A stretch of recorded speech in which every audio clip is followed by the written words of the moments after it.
Marcos capítulo 5, verso de número 21. Diz assim a palavra do Senhor: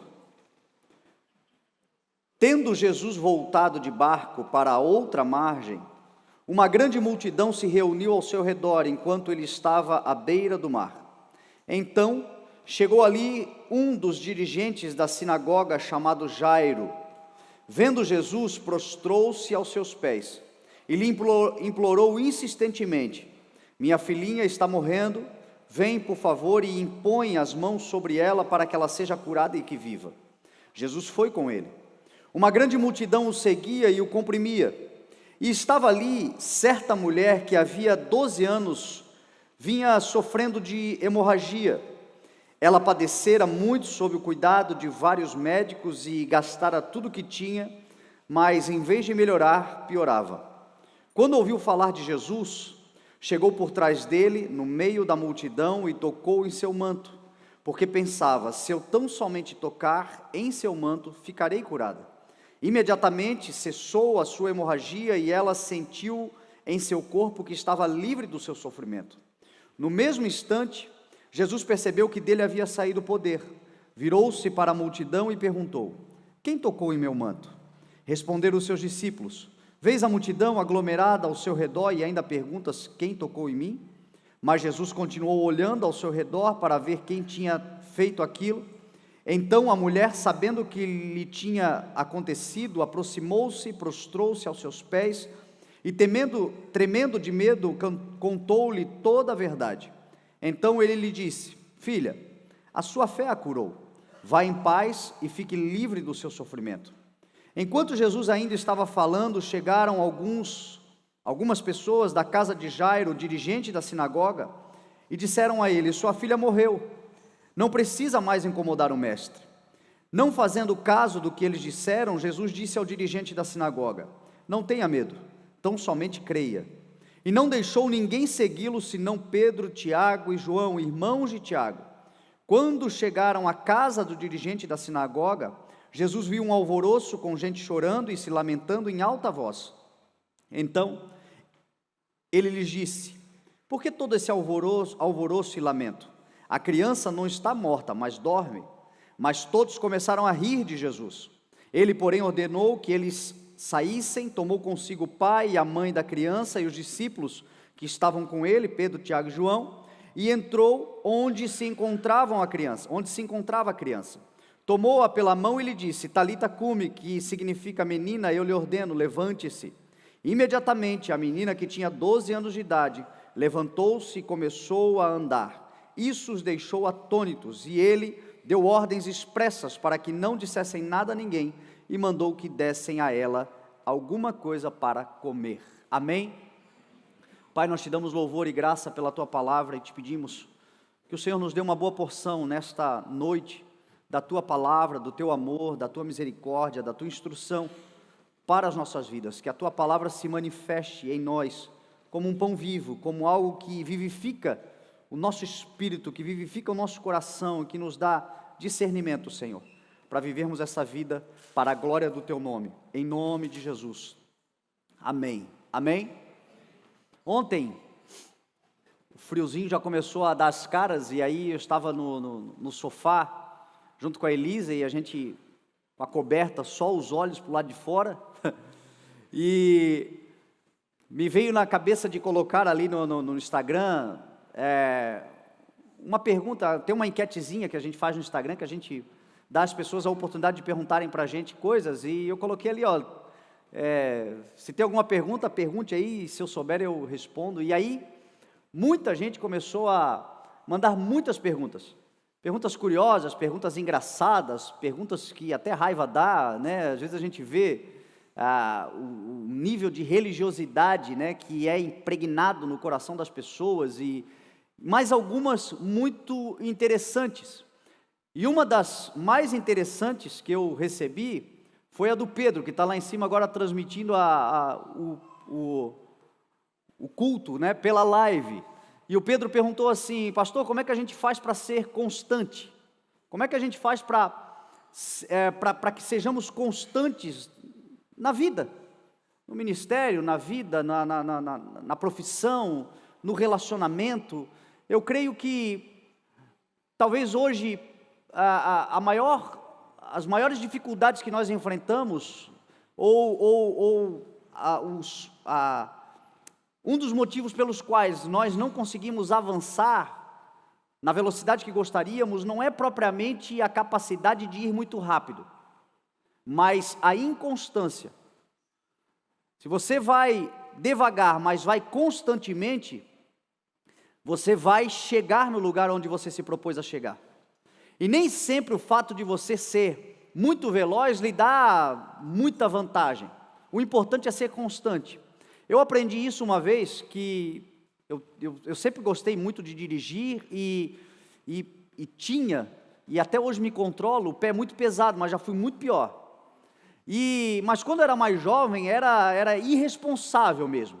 Eu gostava de pegar o carro e andar em altíssima velocidade. Eu me lembro uma vez que eu fui com o pai e com a mãe para Curitiba. O pai foi no carro dele, eu fui no meu carro, e estávamos com os dois carros cheios, e nós fomos para Curitiba. E quando voltamos de Curitiba, o tempo estava feio, estava chovendo, estava aquele tempo difícil, e Curitiba tem a serra é bem complicada, e estava com neblina na serra, e eu naquele ímpeto da juventude, e o pai estava junto, vindo atrás, eu pensei, eu vou chegar na frente do pai, vou correr, e eu me lembro que eu vim de Curitiba para cá igual um maluco, e ultrapassando todo mundo, e correndo e tal, e quando eu cheguei em Itajaí, cansado, porque você se esgota, porque você está em alta velocidade, você vem tenso, 2 horas de viagem, o tempo todo ligado nas coisas, e eu me lembro que nós chegamos no pátio lá da igreja, e eu me lembro que eu cheguei no pátio, estacionei o carro,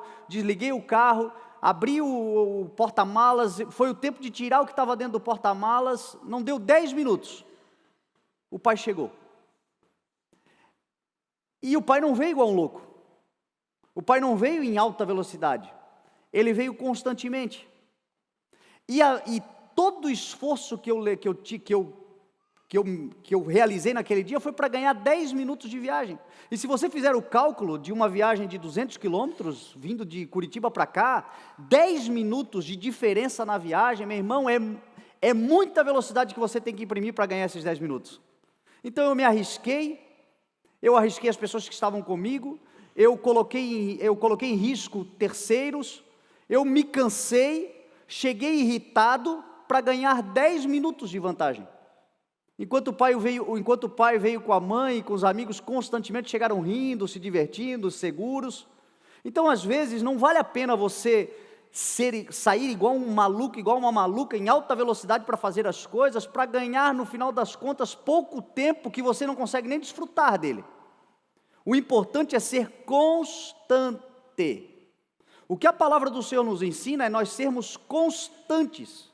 Eu me lembro que Paulo falou aos Coríntios o seguinte: sede firmes e constantes, sempre inabaláveis, andem de tal forma, trabalhando para o Senhor, sabendo que o trabalho que vocês realizam no Senhor não é inútil.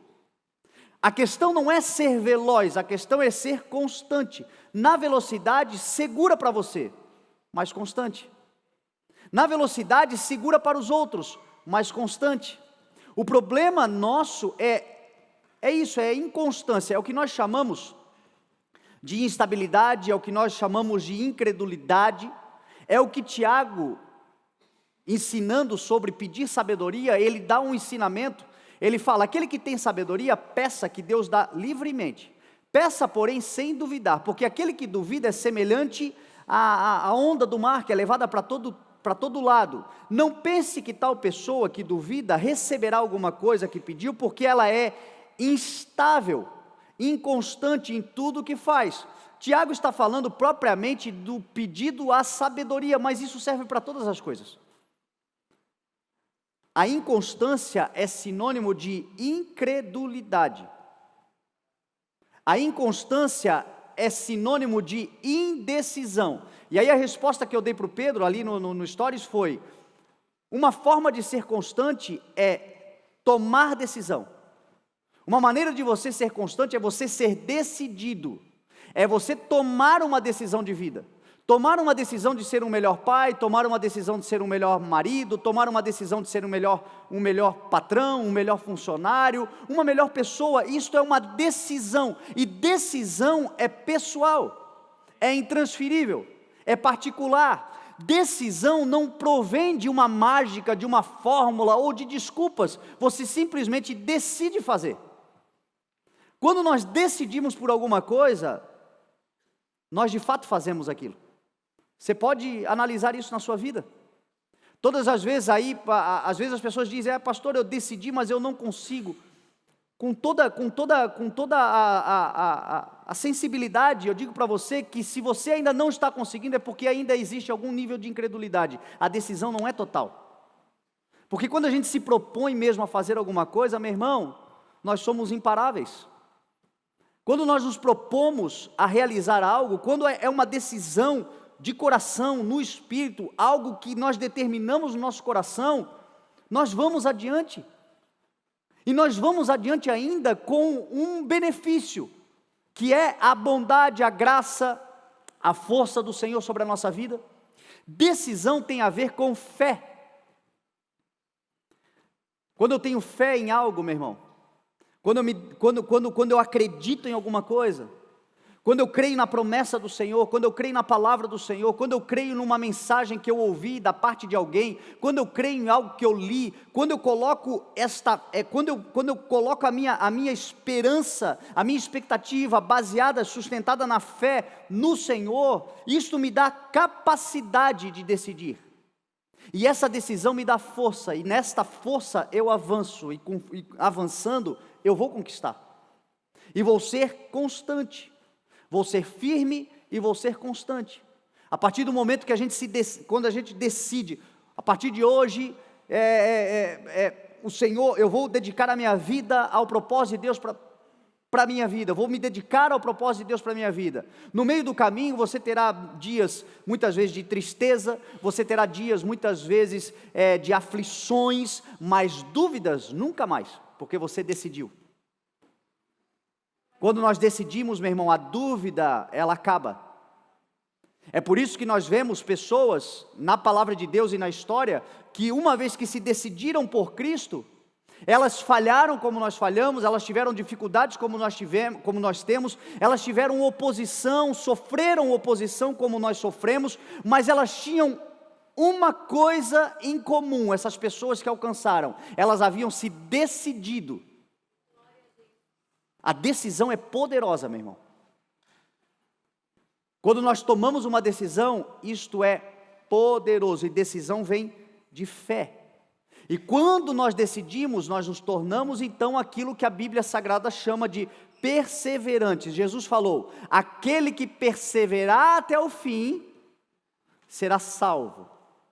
Perseverança tem tudo a ver com constância. Perseverar é ser constante. Por que nós vamos perseverar até o fim? Porque nós decidimos por Cristo, Ele vive em nós pertencemos a Ele, somos ovelhas do seu pastoreio, temos a certeza de que um dia Ele virá, breve Ele virá e não tardará. Então isso me faz decidir, isso me dá essa força, essa fé, e decidido, vamos avançando constantemente, talvez numa velocidade muito aquém do que você gostaria, mas se você está decidido, se você está decidida, você é constante, quando você menos esperar, você vai olhar para trás assim, vai ver quanto caminhou. Enquanto tem pessoas que às vezes até são impulsivas, velozes, elas dão aqueles tiros assim, sabe? Corredor de 100 metros, e você vai lá na marcha, na maratona, mas você vai chegar em nome de Jesus, porque o importante é permanecer, o importante é perseverar. Perseverança tem a ver com constância, e quando você persevera, você não apenas começa a desfrutar dos propósitos do Senhor para a sua vida, mas você começa a afetar a vida de outros também. Você começa a ser um instrumento de Deus para a vida de outras pessoas também. Você começa a ver utilidade na sua vida. Você começa não somente a receber de tudo aquilo que o Senhor tem prometido para você, porque a Bíblia diz que Jesus é um alvo. Alvo significa algo que está lá à frente. A Bíblia diz que Jesus é caminho, o caminho é feito para caminhar. A palavra do Senhor diz que ao longo da caminhada, que Ele começa uma boa obra e vai completando, realizando até o dia da conclusão em Cristo. Ou seja, o Evangelho sempre nos aponta para avançar. Só que quando nós vamos avançando, não é só recebendo do Senhor, mas nós vamos nos tornando alguém que afeta, que serve, que auxilia vidas de outros. E sabe o que isso traz para a nossa vida? Felicidade. Porque a Bíblia diz assim: a maior felicidade em dar do que receber. Você sabe que uma das razões da infelicidade, da insatisfação, é a paralisia, é a acomodação, é a inconstância, é começar algo e no meio do caminho alguém coloca alguma dúvida, já, é mesmo, né? Alguém fala mal, pois é, desanima. Isso tudo para provocar paralisia, isso tudo para provocar acomodação. Meu irmão, se você decidir, se você tomar hoje a decisão de se tornar uma pessoa melhor, se você hoje tomar a decisão de se tornar um profissional melhor, se você hoje tomar a decisão de se tornar um filho de Deus, uma filha de Deus melhor, um pai ou uma mãe biológico melhor, ou um filho, uma filha biológica melhor, ou seja, qual seja a área, se você tomar hoje uma decisão, aqui no teu espírito, o Senhor vai te dar força e você será firme e constante. E no final você verá que o seu trabalho não foi inútil, porque uma longa estrada você caminhou. Glória a Deus pelas pessoas firmes e constantes. Glória a Deus por homens como Paulo, por exemplo. Aí ontem me perguntaram, acho que foi a Fran que me perguntou, quem que você mais se inspira na Bíblia entre tantas pessoas que não Cristo, não vale Jesus Cristo?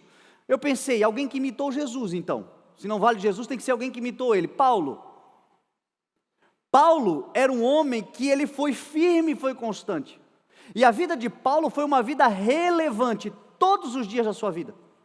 Até quando estava preso, era constante. Até quando estava enfermo, era constante. Até quando o seu corpo estava aprisionado por circunstâncias, o seu espírito estava avançando no Senhor. Agora, o que Paulo fez na vida? Tomou uma decisão.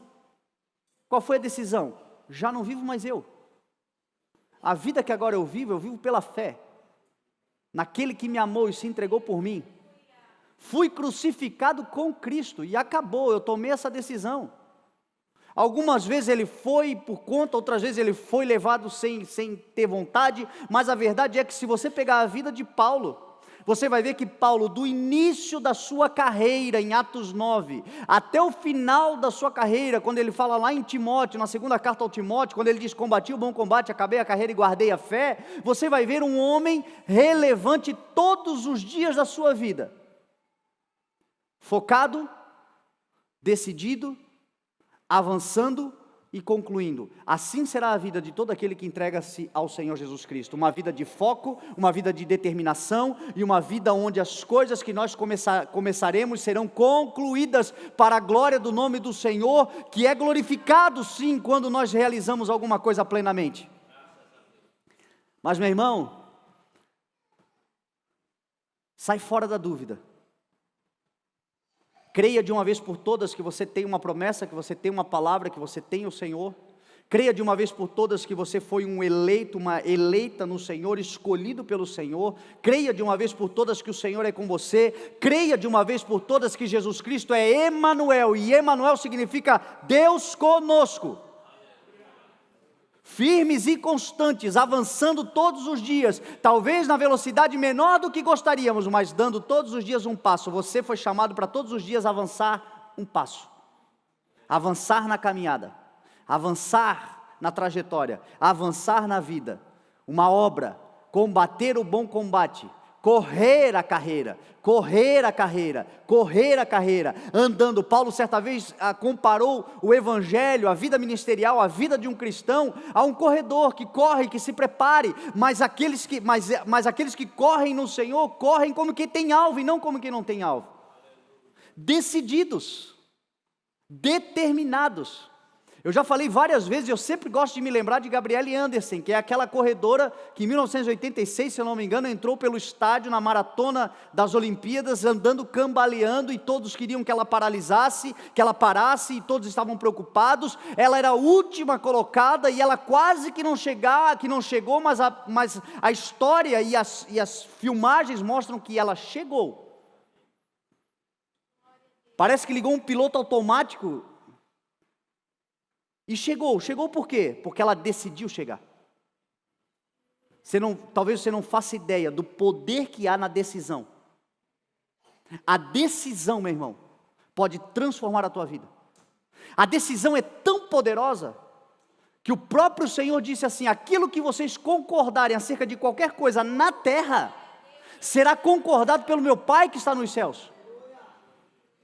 Aquilo que vocês decidem, especialmente andando 2 em 2, especialmente andando juntos, especialmente quando se decide em grupo. A decisão é tão poderosa que quando o homem decidiu se unir para fazer o que não devia, Deus teve que descer e confundir. Torre de Babel, quem já leu? Deus olhou assim: meu Deus, vamos lá ver, meu Deus, Deus falando para ele, né? Meu Deus, vamos lá ver o que está acontecendo, porque eles se determinaram a construir uma torre. Quem será capaz de pará-los depois? E Deus teve que confundir as línguas. Por que confundir as línguas? Porque acabou o acordo, não tinha como se entender, não tinha como decidir nada, não tinha como. Deus nos deu esse poder de decisão, e esse poder de decisão vai nos levar a viver uma vida extraordinária. Não é um ano extraordinário que nós estamos buscando? Decida de uma vez por todas, tome a decisão hoje de uma vez por todas, viva o teu chamado hoje de uma vez por todas, tome essa decisão. Seja lá onde for, para de protelar, para de adiar. Você sabe uma característica de alguém que é decidido? Ele é proativo, ela é proativa.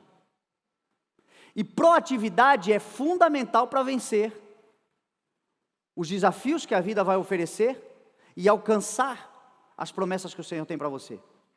O que é a proatividade? A proatividade é você se adiantar. Uma pessoa proativa é aquela que não precisa esperar os outros mandar fazer. Ela está vendo o que precisa ser feito, ela vai lá e faz. Mas por que ela vai lá e faz? Porque ela tomou uma decisão. Ela tomou uma decisão de ser na vida um solucionador de problemas e não um causador de problemas. Você sabe uma outra marca de alguém que é decidido, decidida? Resiliência. E a resiliência é a capacidade de você voltar à forma original, mesmo quando te deformam. Mesmo quando te agridem, a agressão não deforma o teu caráter. Mesmo quando duvidam de você, duvidar de você não significa que você vai duvidar de você mesmo. Não é porque os outros duvidam que você vai duvidar. Maior é Deus sobre a sua vida. Você está decidido, o Senhor é comigo. Se o Senhor é por nós, quem será contra nós? Decida de que lado você vai ficar, em quem você vai acreditar. E aí você tem a capacidade de ser resiliente, a capacidade de voltar à forma original o mais rápido possível. Não se trata de não sermos, meu irmão, abatidos. Paulo disse: de todos os lados nós somos pressionados. O que é isso? Paulo está falando de resiliência. Paulo imagina alguma coisa que você consegue apertar e mudar a forma. Paulo está dizendo assim: de todos os lados nós somos pressionados, mas não desanimados. Ficamos perplexos, mas não desesperados. Somos perseguidos, mas não abandonados. Abatidos, mas não destruídos. Por quê? Porque é resiliente. Todo mundo, quando sofre algum tipo de problema, ninguém tem na primeira reação, felicidade no coração, ou uma projeção de esperança. Não tem. A primeira impressão é dor, a primeira impressão é sofrimento, a primeira impressão é: meu Deus, para que isso? Por que isso? Só que uma pessoa decidida e resiliente, meu irmão, 30 segundos, algum tempo depois, ela já se foca novamente na promessa, na palavra do Senhor, ela toma a forma original novamente, e ela continua caminhando, porque ela entende que o Senhor é por ela. Isso é fundamental, para vivermos o que o Senhor tem para a nossa vida. Graças a Deus pela vida de Cristo, que veio a nós. Graças a Deus pela vida do Filho. Graças ao Pai pela vida do Filho que entregou Jesus Cristo. E Jesus veio nesse espírito. Jesus veio nesse espírito de quê? De decisão. Ele veio decidido. Ele tomou a decisão de não se considerar igual a Deus, mas se esvaziar-se de si mesmo. Ele tomou a decisão de entregar a sua vida, de se tornar semelhante a nós. Tudo foi uma decisão dele. Ele disse assim, ó, nem mesmo a minha vida alguém tira, eu que dou.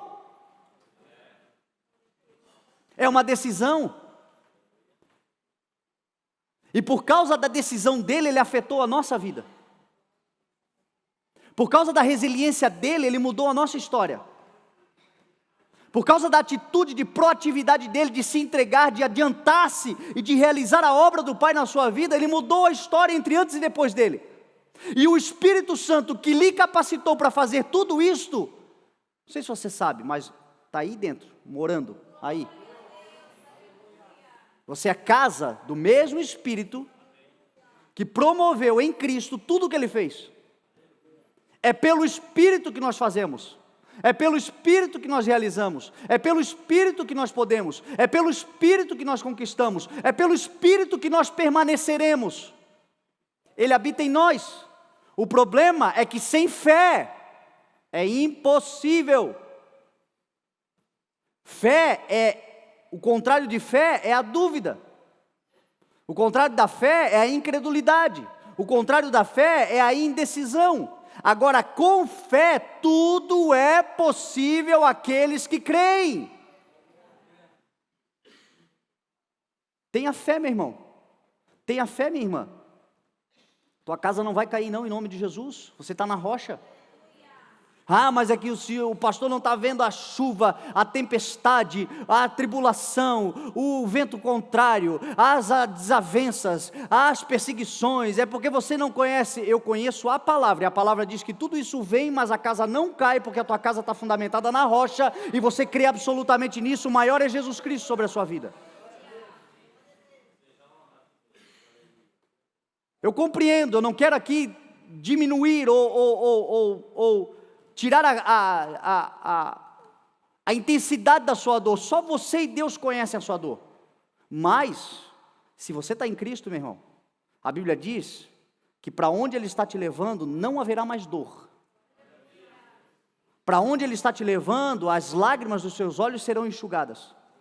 Para onde Ele está te levando, haverá uma nova ordem, uma nova forma de se estabelecer as coisas. Para onde Ele está nos levando, haverá um novo céu e uma nova terra, onde a antiga forma e ordem se passará, e eis que tudo se fará novo.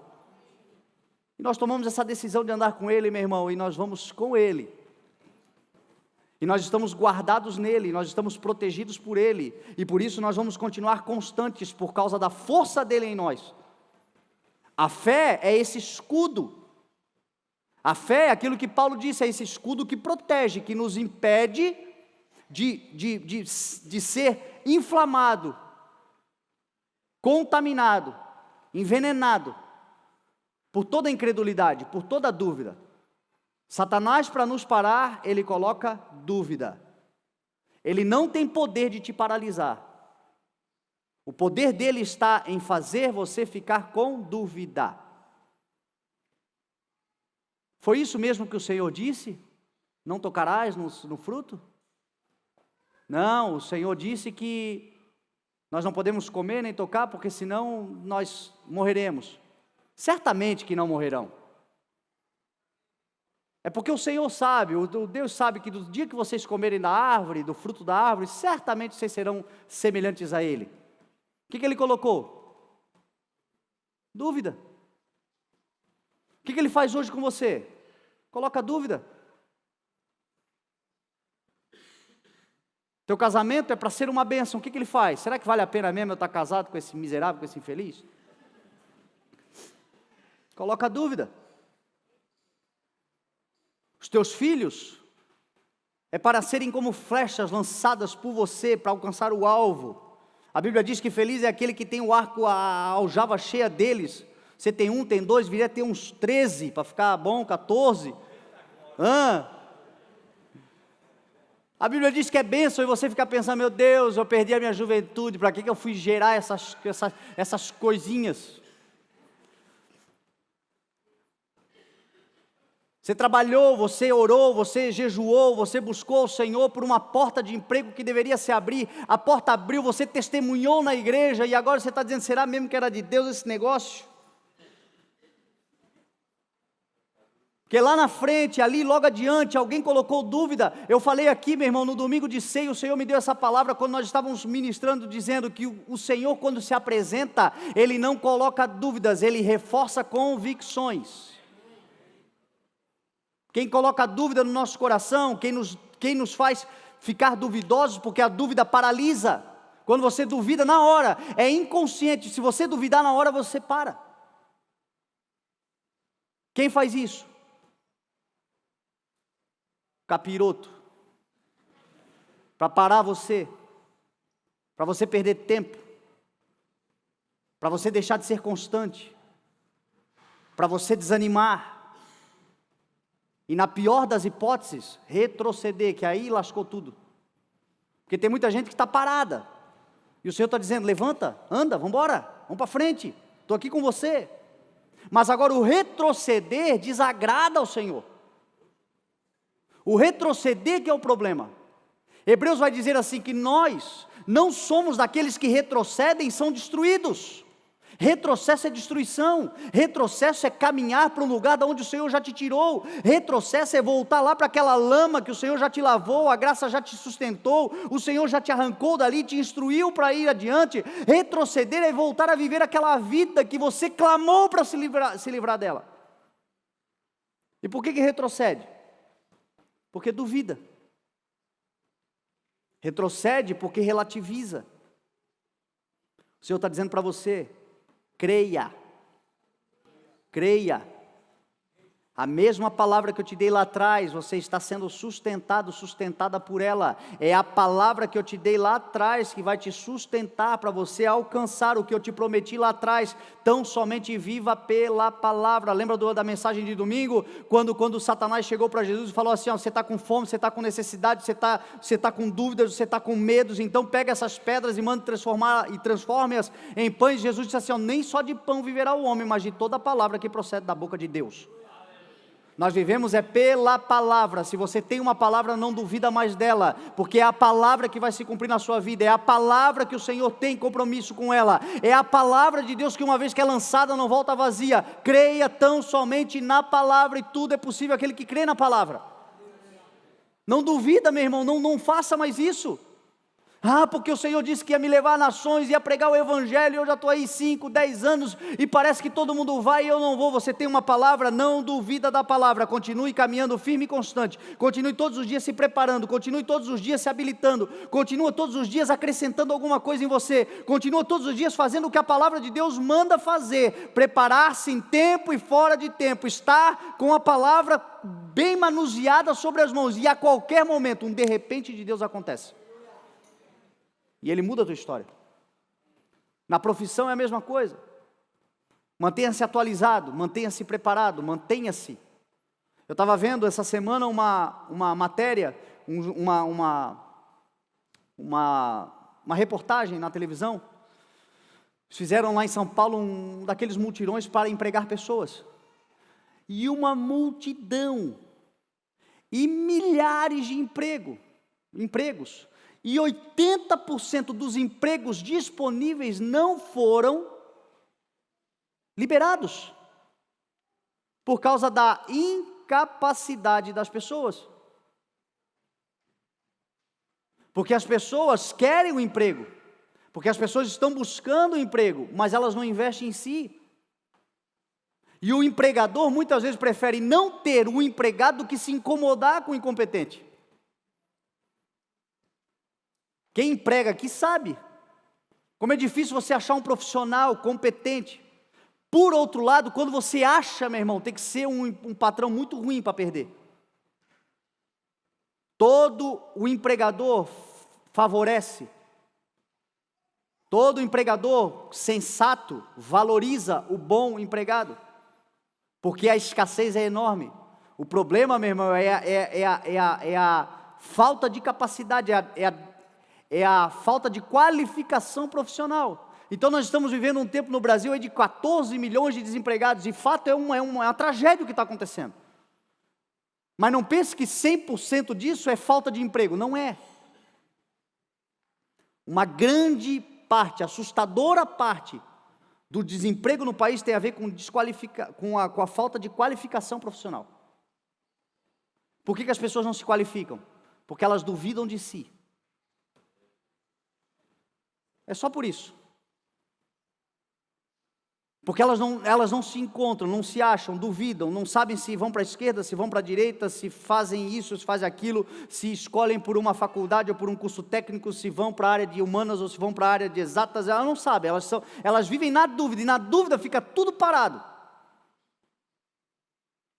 Então decida.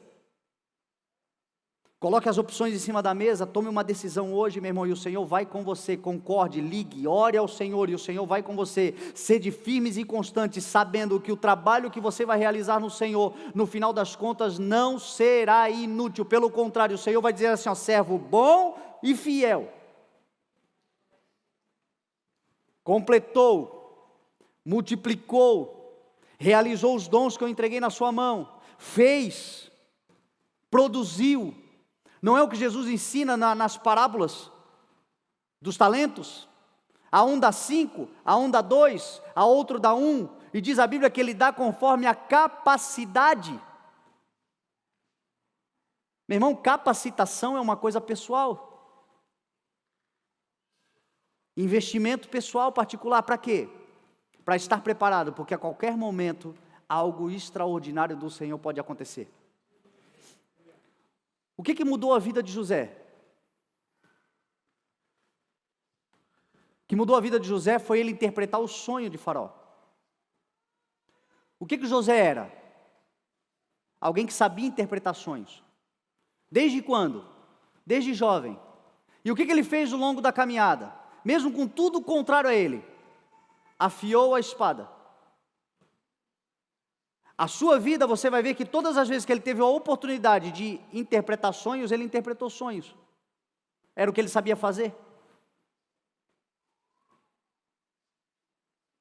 Ele interpretou os sonhos do padeiro, do copeiro. Poderia ter dito para os caras, isso aí, quer saber de uma coisa, eu fui contar isso aí para meus pais lá atrás, meu pai lá atrás, meus irmãos me botaram nesse lugar.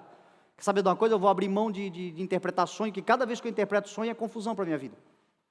Ele poderia ter dito isso, mas ele permaneceu qualificando e realizando aquilo que ele sabia fazer.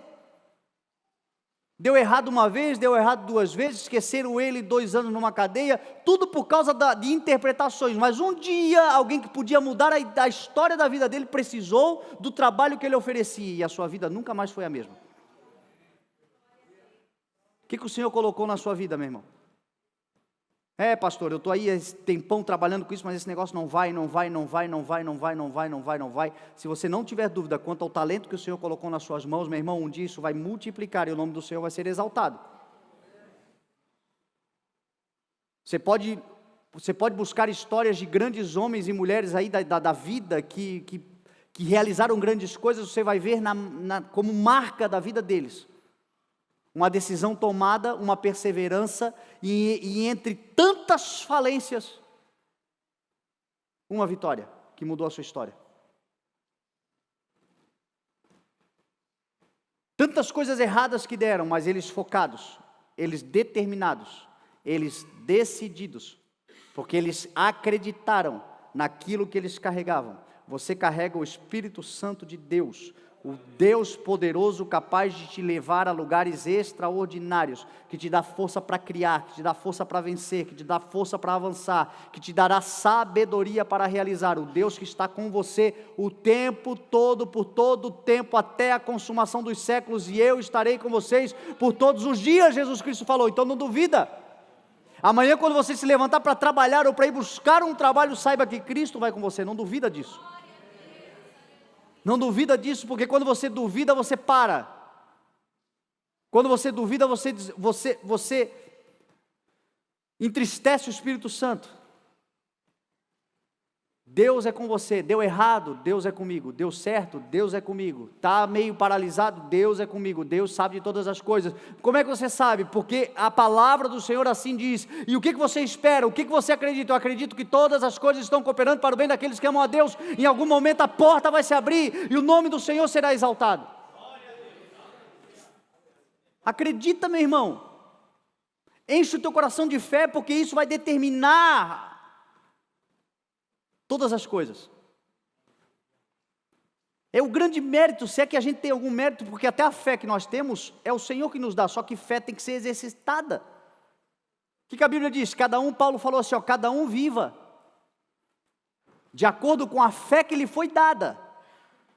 Eu não posso cobrar aqui uma grande fé de alguém que tem uma fé pequena ainda, mas não é o tamanho da fé em si, é viver pela fé que tem. A pequena fé que tem, vai lá e faz. Mas tenha essa atitude, coloque a tua fé em ação. A fé é o agente catalisador do milagre de Deus na sua vida. É o que nós vemos em Jesus, é o que nós vemos nos apóstolos, é o que nós vemos nos discípulos. Eu ia falar outra coisa, eu já estou falando há tanto tempo disso, eu nem sei para onde mais o Senhor vai levar a palavra. Mas a verdade é que glória a Deus por pessoas como Cristo, porque Cristo, com a atitude que Ele tomou, de ser resiliente, de ser determinado, de estar focado, de ir adiante. Eu falei tudo isso porque o texto que nós lemos, os versos anteriores, fala de Jesus focado e determinado. Jesus havia enfrentado uma tempestade, o barco quase afundou, entrava água no barco, Jesus estava querendo dormir, os caras desesperados incomodando ele.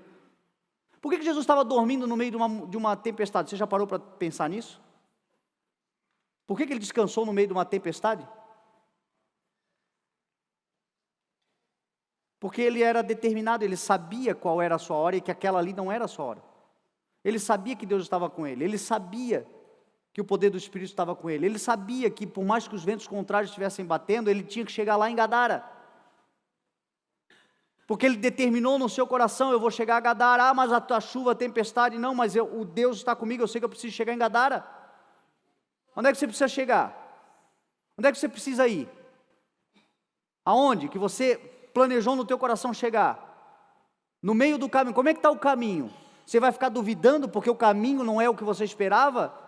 Você não vive pelo caminho, por causa das circunstâncias do caminho, você vive pela fé, que é o firme fundamento das coisas que se espera, a prova daquilo que você ainda não vê, é o alvo, é aquilo que está lá na frente. Tem que se decidir, meu irmão, é por aquilo que você determinou no teu coração que vai acontecer. O caminho tem circunstâncias, tem adversidades, tem contratempos, tem acaso, tem situações que fogem do nosso controle. A vida é desse jeito, porém, você está com uma palavra de Deus de chegar em algum lugar e você vai chegar nesse lugar. Jesus havia determinado isto. E aí ele chegou em Gadara. E quando ele chegou em Gadara, o homem foi liberto. E depois ele veio para o outro lado da margem, pegou o barco e voltou para o outro lado da margem. Isso é coisa de gente decidida. Onde é que a gente vê isso? Jesus Cristo, quando está, depois de curar a sogra de Pedro, Jesus gostava de sogras, né? Tem gente que não gosta, mas Jesus gostava. Jesus curou a sogra de Pedro, e a Bíblia diz que depois que curou, ele foi orar na madrugada, e quando chegou de manhã, os discípulos lhe procuraram e disseram assim: todo mundo está te procurando, volta para lá, como quem diz, vamos ficar aqui nessa cidade, vamos ficar aqui nessa cidade agora, porque o poder está se manifestando aqui. Jesus falou assim: não, é necessário que eu vá em outros lugares, em outros povoados, para que lá também eu pregue, foi para isso que eu vim. E ele determinado, a Bíblia diz que ele percorreu todo Israel, decidido. As pessoas queriam apedrejar e ele seguia em frente. As pessoas murmurando e ele seguindo em frente. As pessoas criticando e ele seguindo em frente. Os familiares duvidando e ele seguindo em frente. Os mestres e sacerdotes, pessoas que muitas vezes lhe orientaram, lhe ensinaram na palavra, duvidaram dele e ele seguiu em frente. Você carrega uma palavra? Quem aqui tem uma palavra do Senhor? Você já parou para pensar que às vezes até o pastor vai duvidar de você? Você já parou para pensar nisso? Até o pastor pode duvidar. Não é porque o pastor desviou, às vezes é Deus testando o nível da tua fé no Senhor. Você já parou para pensar que os teus familiares, as pessoas que você mais ama, podem duvidar e mais do que isso, te atrapalhar ainda? Você já parou para pensar nisso? Mas e aí, você carrega o que dentro do seu coração? Você tem certeza do que o Senhor estabeleceu para você? Porque é por aí que você vai chegar lá, é isso que vai acontecer na sua vida, quando você determinar, meu irmão. Estou tentando sair dessa parte, mas eu não consigo. Porque eu acho que tem gente aqui que precisa ouvir isso. Decidir no seu coração, pela palavra do Senhor, pela promessa do Senhor, pela profecia, pela verdade que carrega, pelo talento que tem, pela habilidade que desenvolveu, decidir, avançar, tendo a certeza que o trabalho que vai realizar não será inútil, não será mais do que isso, você vai afetar. Se Jesus não tem a postura de ser resiliente, de ser determinado, de ser focado, o que seria de Jairo? O que seria da mulher do fluxo de sangue que nós lemos? Porque a Bíblia mostra aqui que eles vieram até Jesus Cristo, mas a verdade é que Jesus foi a eles primeiro. Não foi nós que ele disse assim, não foram vocês que vieram a mim, fui eu que vim até vocês. Não foram vocês que me amaram, fui eu que amei primeiro. Jesus pisa na areia, Jairo vem correndo desesperado, clamando, suplicando por uma enfermidade, para que Jesus curasse a enfermidade da sua filha, mas ele só chegou porque Jesus chegou primeiro. E essa resiliência, meu irmão, pode mudar a história de pessoas. Tudo que o Senhor botou dentro de você vai mudar histórias de pessoas que você talvez nem conheça ainda, você vai encontrar com elas ainda. Você vai ter ainda momentos e vai descobrir coisas lá na frente, mas que só serão possíveis porque aqui, agora, nesse momento, hoje, nessa noite, culto da cidade, quarta-feira, você tomou uma decisão de ir a outros lugares, de fazer mais coisas, de avançar, de se obedecer ao Senhor, de carregar a promessa consigo todos os dias, de não duvidar mais, de não relativizar mais, de não colocar mais nenhum tipo de obstáculo àquilo que você carrega dentro de você. Não dar mais ouvidos às vozes da incredulidade. Jesus não somente era assim, como ensinou, nesse texto que nós lemos, Jairo ser assim. Note que Jairo era um dos dirigentes da sinagoga. Nós estamos falando de uma sinagoga judaica, de um povo judeu, mas se nós trazermos para os nossos dias, era um dos pastores da igreja. E este, sendo um dos pastores da igreja, era alguém que estava numa aflição enorme. A sua filha estava quase morrendo.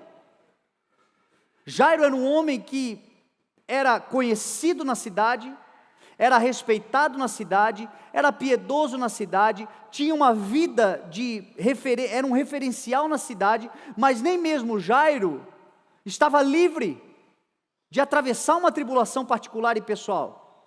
Às vezes a gente acha que porque a gente tem muito tempo de igreja, muito tempo de crente, porque a gente conhece a Deus há muito tempo, porque a gente vive muito tempo no Evangelho, nós estamos livres de sofrer algum tipo de intempérie da vida.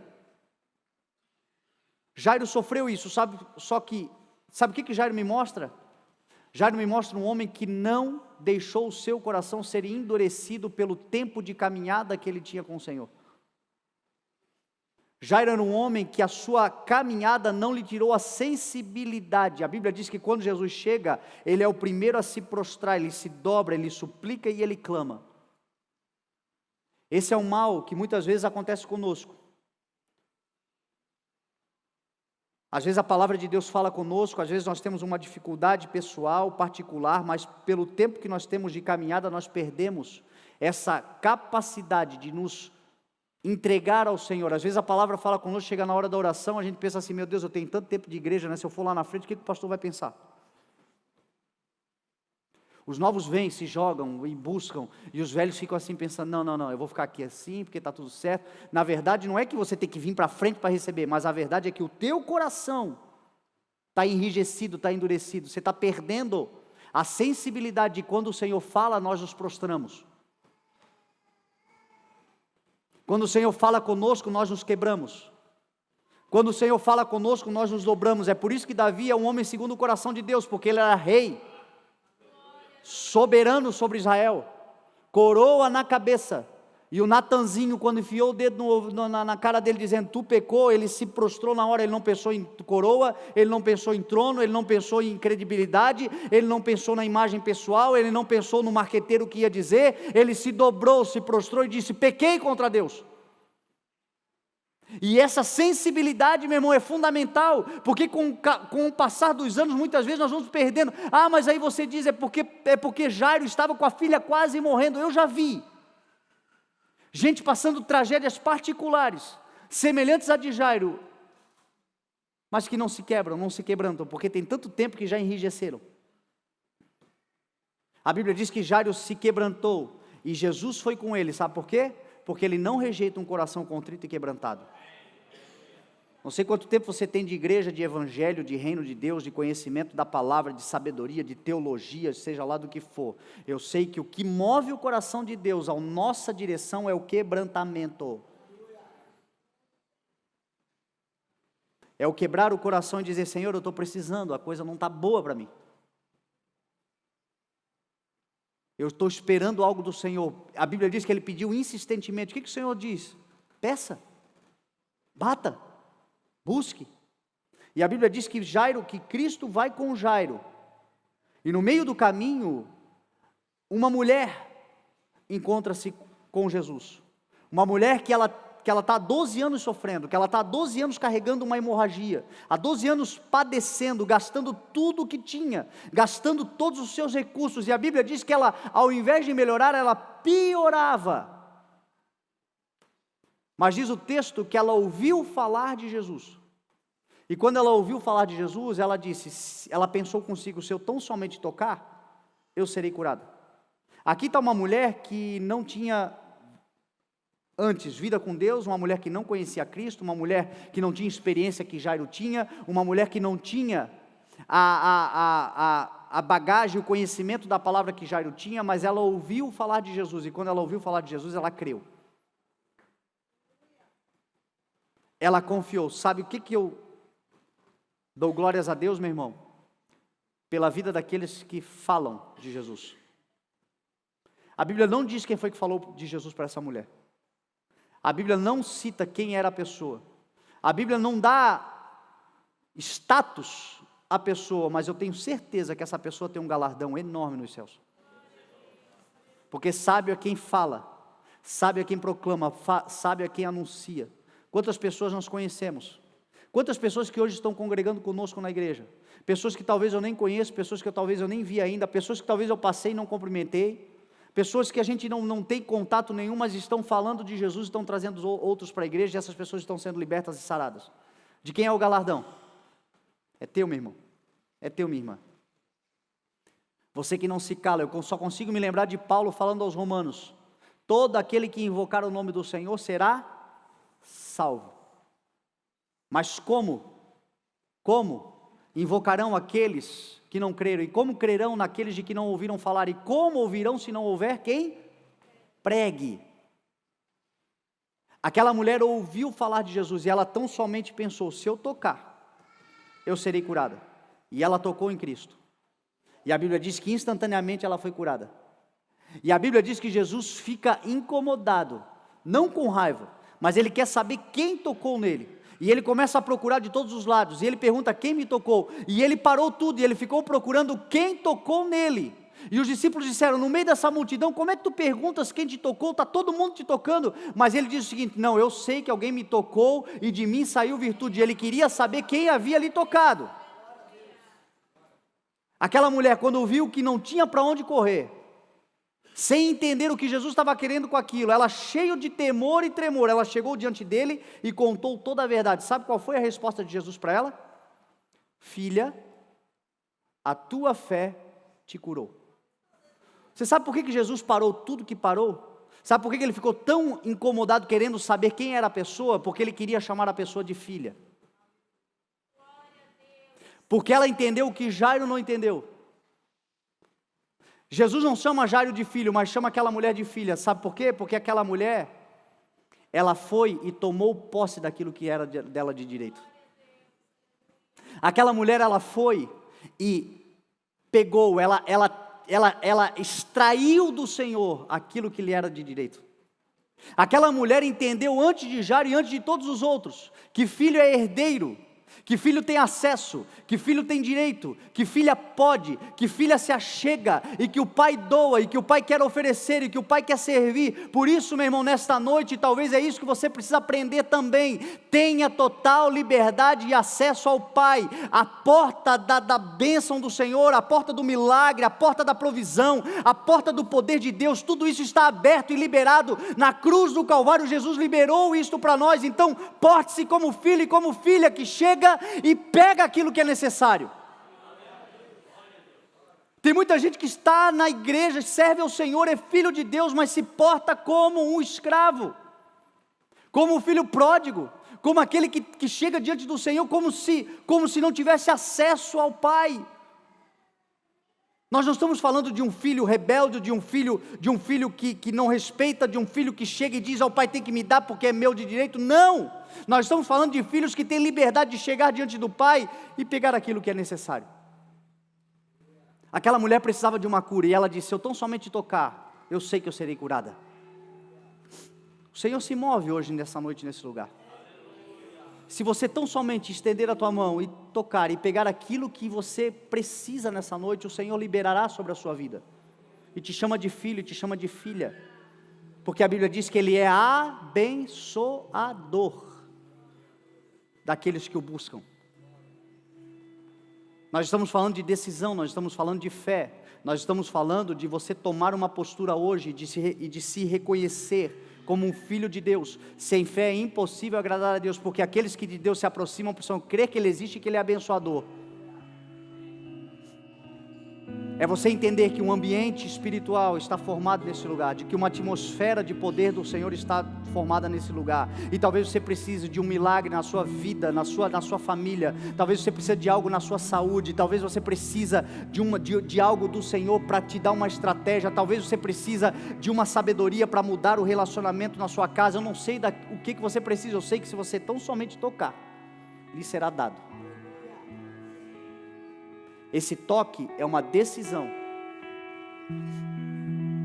A mulher, ela decidiu: eu vou tocar, eu vou me achegar. E a mesma mulher que decidiu tocar, quando Jesus estava falando para ela assim: ó, filha, olha como é importante a decisão, olha como é importante o que o Senhor está nos falando hoje, olha como é importante. Eu vim preparado para falar outra coisa, meu irmão, o Espírito é que está movendo essa mensagem. Olha como é importante. Jesus estava falando para ela assim: ó, filha, a sua fé te salvou. Enquanto, diz o texto assim, ó, enquanto Jesus estava falando, chegaram alguns da casa de Jairo. E o que eles colocaram em Jairo? Não ouvi. Não incomode mais o mestre. Tua filha já morreu. Demorou? Já chegaram na tua frente, você já está caminhando com Deus há tanto tempo, Ele disse que ia e não foi. Não incomode. Sabe o que Jesus Cristo fez? Olha o que Jesus ensina. Diz o texto que Jesus fez pouco caso, porque de incrédulo você faz pouco caso. Você simplesmente não ouve, você simplesmente deixa para lá. Gente que chega diante de você e diz assim: ah, você estava indo com Jesus, você acha que Jesus ia com você? Não, para, você está quanto tempo aí esperando? A Bíblia diz que Jesus fez pouco caso, e impediu eles de continuarem caminhando com Jesus e com Jairo, porque os incrédulos, meu irmão, não dá para andar conosco, porque onde há incredulidade, o ambiente de milagre se fecha. E Jesus impediu, chamou só Pedro, Tiago e João e Jairo, e olhou para Jairo e disse assim: ó, Jairo, não temas, tão somente creia. Toda a incredulidade que semearam no coração de Jairo, Jesus arrancou pelas raízes, dando a ele novamente o poder de decisão, de fé, de esperança, de expectativa, de certeza. Eu estou com Jesus, e se eu estou com Ele, coisas extraordinárias podem acontecer. Se eu estou com Ele, ambientes podem mudar. Se eu estou com Ele, se Ele está comigo, o que eu temerei? Jairo, não temas, tão somente creia. O que Jairo fez? Decidiu. foi adiante. Quando chegaram na casa, tinha mais incrédulos. Jesus o que fez? Mandou sair todo mundo. Incrédulo. As más companhias corrompem os bons costumes. Ou você anda com gente que crê no que você crê, ou você vai ficar paralisado o tempo todo. Ou você se cerca de pessoas que estão na mesma esperança que você, crendo num Deus poderoso. Ou você se cerca desses para você ir avançando, ou você vai ficar paralisado no meio de um monte de incrédulo. Jesus mandou sair os incrédulos. O ambiente do milagre, para o milagre acontecer, não há incredulidade. A Bíblia diz que nem Jesus pôde fazer milagres onde nasceu por causa da incredulidade do povo que vivia na cidade que ele vivia. Jesus mandou sair, ficou só o pai, a mãe, Pedro, Tiago, João e Jesus. Um ambiente de fé foi formado. Um ambiente de milagre foi formado. Porque naquele ambiente havia certeza, havia convicção, havia uma decisão de Jesus, havia uma confiança de Jairo em Cristo, havia ali discípulos que reconheciam que ele era o Filho de Deus, havia ali uma mãe que queria demais ver a sua filha ressuscitando. O ambiente de milagre estava formado. Jesus olhou para a menina, pegou pela mão e disse: Talita cumi, menina eu ordeno, levante-se. A Bíblia diz que imediatamente a menina se levantou. Se Jesus tem poder para trazer à vida coisas que já se perderam, quanto mais a nossa, que ainda estamos respirando e é um problema aqui, outro lá. Ele é poderoso para mudar a nossa história hoje, agora, nesse momento. E nós só precisamos decidir, confiar nele, crer nele, esperar nele, gerar expectativa nele, não em homens, mas em Cristo, o autor e o consumador da nossa fé. Se você crê nessa palavra, eu quero te convidar a ficar de pé nessa noite.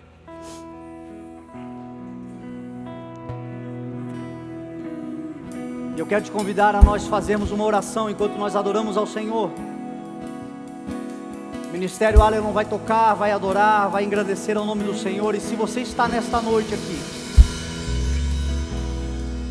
e no teu coração você toma decisão por algo, talvez seja a decisão por entregar a sua vida a Cristo, talvez você nunca fez isso, talvez seja a decisão por se submeter ao senhorio de Cristo, talvez você já decidiu, Cristo é o teu Salvador, mas nunca se decidiu a estabelecer Ele como Senhor, sujeitar-se ao Senhor, como diz a palavra do Senhor, sujeitem-se ao Senhor, humilhem-se debaixo da poderosa mão de Deus. Talvez seja isso a decisão que você precisa tomar. Talvez hoje você chegou aqui, a decisão não tem a ver com a vida espiritual, mas tem a ver com mudar a realidade da tua casa. Tudo que precisa acontecer para esta realidade que hoje não é boa, mudar, é alguém decidir. Maior é aquele que está com você do que aquele que está no mundo. Talvez você seja o único iluminado, iluminada na sua casa, mas se você decidir hoje, meu irmão, o Senhor estará com você e a luz vencerá as trevas. Mas tem que haver uma decisão. Talvez hoje você tome uma decisão de se posicionar no que diz respeito ao teu trabalho, à tua vida profissional. E o Senhor está dizendo para você hoje: pega a habilidade que eu te dei, o talento que eu te dei, as condições que eu te dei, e toma uma decisão de colocar isso em prática. Não mais olhar para trás, mas andar em constância, em perseverança. O que o Senhor está nos chamando hoje é para tomar uma decisão. Se você esqueceu tudo que eu falei, guarda só isso. Não temas, então somente creia, e você verá a glória do Senhor. Foi o que Jesus disse para Jairo, foi o que Jesus disse para Marta, foi o que Jesus disse para o pai daquele menino endemoniado: se podes, tudo é possível aquele que crê. Aqueles que querem tomar uma decisão hoje na sua vida, por algo de Deus para a sua vida, saiam do seu lugar, venham à frente, nós vamos orar hoje em nome de Jesus, e tudo vai mudar.